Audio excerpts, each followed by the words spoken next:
works. God moves his kingdom. I feel like preaching. This is good stuff here. God moves his kingdom through promises and prophecies. Shundai. He moves his kingdom. That's why when a man began to prophesy to me in Spanish and the guy was interpreting, and when he didn't even know me, he said, I want to talk to the pastor up there. Who did they just introduce? When they introduced you, the Lord spoke to me. He said, this is your year. You're not going to only run this year, you're going to fly. What's what he said? I'm going to share it with you so you know what to pray for and what to expect. He said, I can see you standing in front of something right now that's a little bit small, but it's going to grow and grow and grow. Y'all ain't see, I don't have no believer. It's going to grow and grow. God's confirmed me something. He said years ago, well, you know why I'm excited? You not? Because I believed for something for 9 years that he just brought to pass. So if he tells me this now, he also said anything. Don't worry about money. Money's not an object for you. God's already spoken to people to give you money. I'm in here by myself this morning. That's why I'm excited. That I don't walk by sight. That's why, General Love, I know I have to get the church in order. Because they're coming. Because God said it and he confirmed it. In the mouth of two or three witnesses shall a thing be established. When God...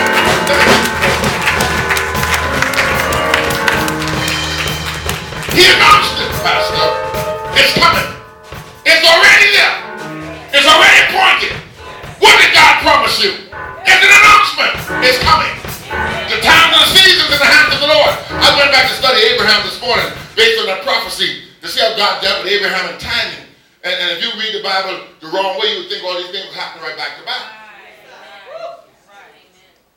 But all these things are timed in between them. From the time he promised him Isaac was 25 years later. 10 years he got impatient and birthed Ishmael. And you know what God kept sending prophets to him? To remind him of what he said? And Abraham was like us. He didn't even want to believe the prophet. He laughed at them. The prophet said, why Sarah laughing like I ain't telling the truth? Like I'm not telling the truth. So what did God promise you? I'm done. Stand up. Stand your feet, please. I want to talk to your spirit. I don't want you to be too relaxed. I can't come too close, right? As you lose me. Amen. I don't want you to be relaxed. I want you to feel me. And I want to feel you. And I want you to know that our God is faithful, y'all. And as your leader, if I can give you anything, God's throne of grace is there. He's not going to deny you. He may not do it in your time. But once he speaks it, God is not man that he should lie. And you know why God having you hear this message? Because your ability to petition him is a part of his eternal order for your promise. You're ordained it that way. That's why we have this message this morning. Because if he didn't need us to participate, he would do it anyway because he said it. So what he's saying, Charles, I want you to let them know that the reason I'm giving them the message is because I need their participation. Because we're laboring together with him. And God sent me on a specific assignment for somebody to say, listen, I don't care what it looks like. I don't care who said what they said.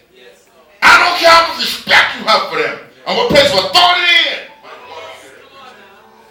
No one can be voice but the Lord is blessed. Well, I'm telling you, I can't say too much, but my God, if you understand what God is doing with me, you'll understand my craziness. If you can understand the things he spoke to me years ago, that I walk by these people time and time again without being noticed. God will just connect with one person. What is your promise? We are people walking in grace. Promises are going to come two ways. From a prophet or from the book. And from this point forward, General Love, when you go to the throne of grace, don't complain about the people. Don't complain about about your life. Go and find out what God said. See, this calls growing up, man. This calls growing up. Now, if you're a genuine, I believe you can receive this. Get the word. It's going to be uncomfortable. I'm not going to sit here and say, put the word. It's not going to work like that. You have to be persistent before God, showing him you believe him. So no matter what comes up, you're not shaking because I believe. Amen. And you're going to be tested on it. Where is the avenue that you need grace? I'm giving you a gift this morning. Where in your life is healing? It's there.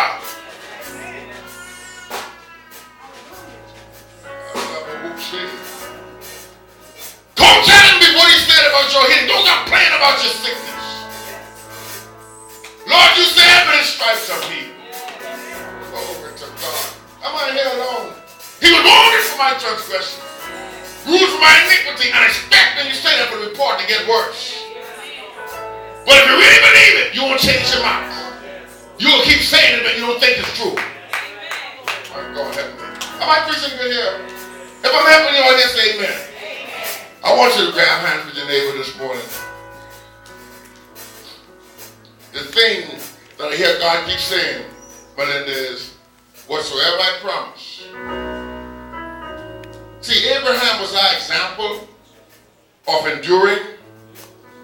And the Bible says that Abraham, against hope, believed in hope, that he would be the father of many nations according to that which had been spoken. Based on the word. He just believed it because God says, I'm going to make you a father of great nations. Being not weak in faith, he stumbled not at a promise of God through unbelief, but was strong in faith, giving God the glory. Being fully persuaded.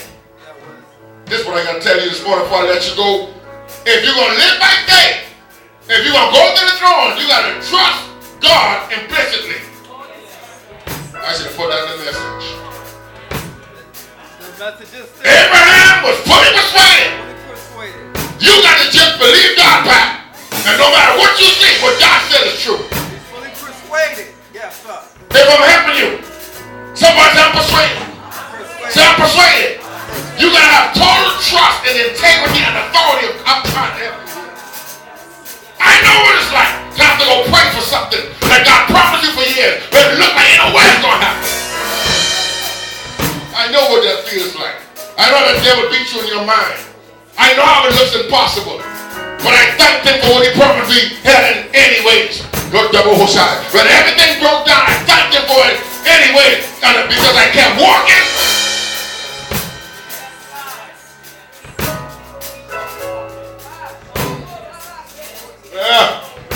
If you want to be victorious, no, I'm not going to say that. If you are going to be victorious, say amen.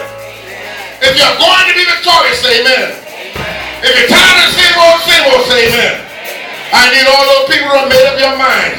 Enough is enough. I'm going to believe God and I'm going to follow his word. If I got to lose your friendship, then let the Lord watch between you and I while we action one from another. If I got to walk away from you, enough is enough. I'm going to believe God. I'm going to follow his pattern. I'm going to follow his principle. I'm just going to believe God. I need the 5 people who decide to clap your hands and give God praise. I'm just going to believe him. It don't make sense to me, but I'm going to believe him. It don't look like it's working, but I'm going to believe him. I don't understand it, but I'm going to believe him. I'm just going to believe what he said. Just because he said it, I'm just going to believe him.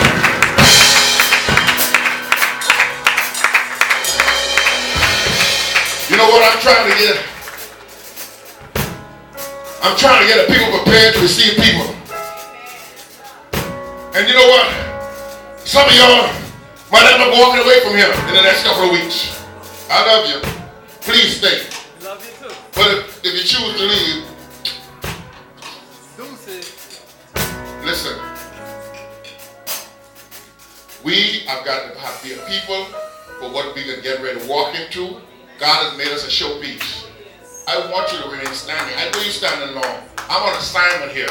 I want you to focus on me because you think too little of yourself. That's the problem. You think this has something to do with you, but it does not. Everything that we're using is his power. And if we walk in his grace and his power, you're able to do what it is that he's requiring us to do. And God is saying, hear me, baby. For whatever thing, Pastor Pender, Andrea, Christine, you people who lead, God is looking for us to be a people who are joyous when people walk to that door.